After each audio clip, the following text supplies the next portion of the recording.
And we turn now to the chair of the California GOP, Jessica Milan Patterson. Thank you so much for joining us here on this big night.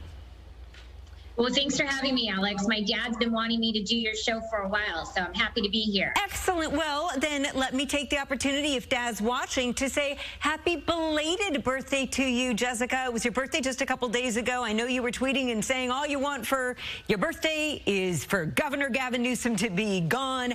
How are you feeling about those prospects this evening? Do you think you're going to get your birthday wish? We feel good about where we're at. We have been working incredibly hard on that GOTV, turning out our voters. We saw in the last election cycle, our voters tend to turn out on election day, which has kind of turned the situation on its head. We used to have early voters. So we are working incredibly hard to make sure every one of our voters gets into the polls before 8 p.m. tonight. And we feel good about the turnout that we're seeing so far. Yeah. I am curious, as you know, there's been a lot of discussion. We've seen it from former President Donald Trump. We've seen it from some of the candidates saying that there will be some sort of election fraud. Just want to remind everyone that as of now, there's been absolutely no evidence of that.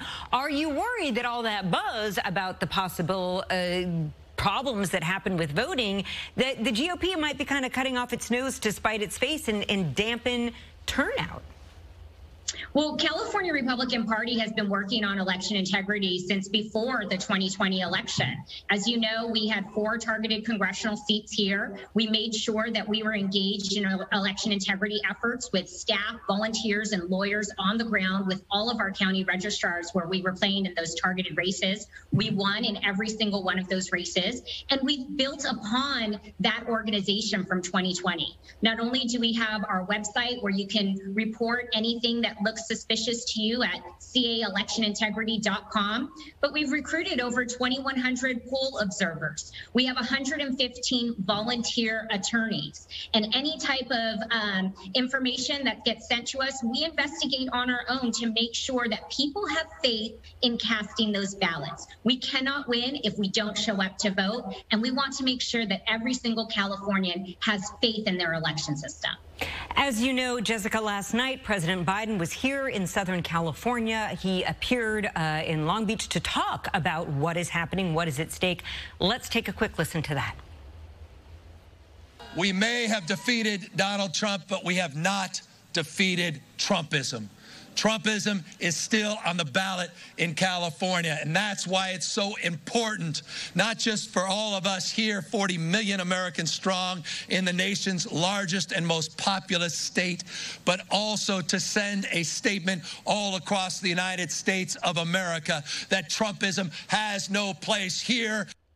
And forgive me, of course, that was not Joe Biden. That was Gavin Newsom. Probably most folks know this. But the president echoed that notion that basically what you're looking at, and although they didn't say it by name, but Larry Elder, who has been the clear frontrunner now for some time, saying that if you choose him, you are choosing a Donald Trump-like candidate. You know, I saw you tweeting the other day that we're all on the same team in terms of trying to oust Gavin Newsom.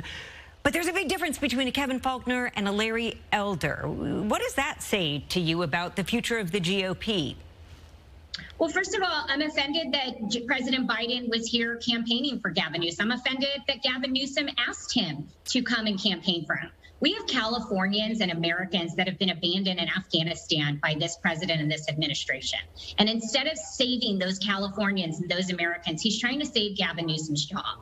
Gavin Newsom wants to make this race about anything but his record. He doesn't want to talk about the 40% of jobs that we lost in this last year that still haven't come back. He doesn't want to talk about being last in the nation getting our kids back to school. He doesn't want to talk about the 20,000 businesses that had to close permanently, or the 1 million people that have been backlogged at the EDD while over $11 billion worth of fraud has gone out. He doesn't want to talk about how he lied to us about the prevention he's done on wildfires to the tune of 690%. He wants to make this election about anything except himself and his record. And Californians are smarter than that. Jessica Milan Patterson, just a few moments left, but if you are in fact not victorious tonight, how does that affect your strategy going into 2022? Because, you know, you've got a whole other gubernatorial election going on there. Listen, we've already been successful. We wouldn't have had kids going back to school. We wouldn't have had businesses reopening if this governor didn't feel the political pressure from Californians. We've already had success, and hopefully tomorrow we'll have a new governor as well. We're going to be looking forward to 2022. We built upon the momentum and the successes in 2020, and we're not only going to hold on to the congressional seats that we won, but we're going to pick up some more in 2022 as well. Jessica Malone Patterson, thank you so much. Hello to your dad from me personally.